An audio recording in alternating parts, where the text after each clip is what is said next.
আল কোরআনের পথ, এই পথই আসল পথ, অন্য পথে অন্য মতে নেই যে রহমত। আল কোরআনের পথ, এই পথই আসল পথ। ঠিক কিনা বলেন? আল্লাহ রাব্বুল আলামিন এই কোরআনটা কেন দিলেন, কি জন্য দিলেন? কোরআনটা আমরা কি করব? শুধু কি চুমু দেব, পড়ে গেলে শুধু কি চাল দেব, আর কোরআনকে আমরা খতম করব, তাবিজ লিখে গলায় ঝুলাবো, অথবা বাড়িতে জিন আসে, ভূত আসে, আমরা এটা পড়ে পড়ে জিন ভূত তাড়াবো? কি জন্য আল্লাহ এই কোরআনটা দিলেন একটু জানা দরকার আছে কিনা? কোরআনের মর্যাদাটা কেমন? হাত থেকে পড়ে গেলে আমি কি চাউল দেব, এটাই কি কোরআনের মর্যাদা? না আরো কিছু মর্যাদা আছে?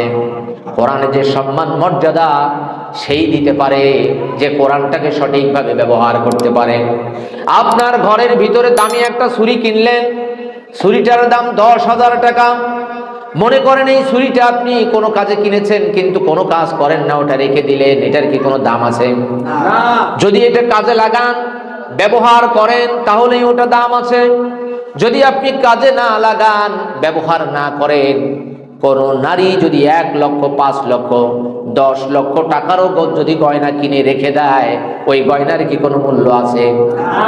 একটা মূল্য হয়তো বা থাকতে পারে, 10 বছর পর যদি আপনি বিক্রি করেন একটু বেশি টাকা লাভ করতে পারবেন, কিন্তু স্বর্ণের মর্তবা মর্যাদা মানুষের গলায় গেলে যে একটা সুন্দর হয়, সম্মান যে হয়, মানুষ যে সম্মানিত হয়, সেটা আপনি কখনোই খুঁজে পাবেন না।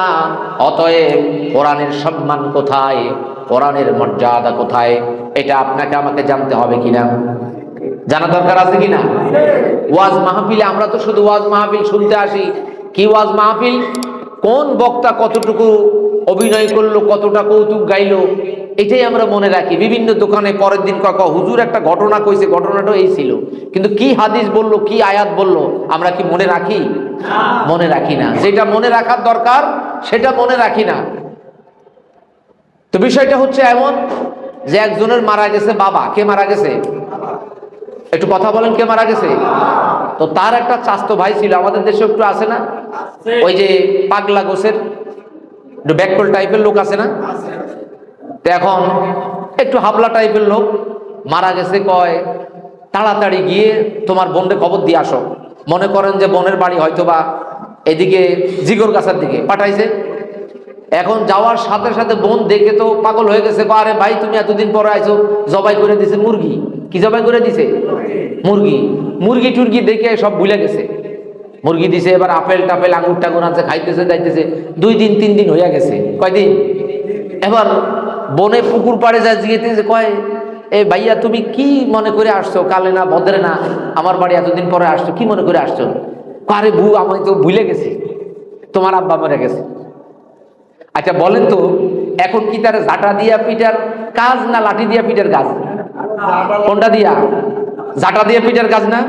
বনে জাটা নিয়ে দিছে দাবড়ানি, 3 দিন তুই আমার বাড়িতে মুরগি টুরগি খাইতেছ, 3 দিন পর আয়সা কইতেছ বাবা মারা গেছে। কবু তুমি যে গোস্ত মোস্ত রাঁধছো এটা আমি ভুলে গেছি। আমাদের বিষয়টা এমন হয়েছে যে আল্লাহর কালাম দিয়েছেন, কালাম পেয়ে আমরা তাবিজতি, কবজতি, ঝাড়ফুঁক, জিন তাবড়ানি, এরপরে হাত থেকে পড়ে গেলে চাল দেওয়া।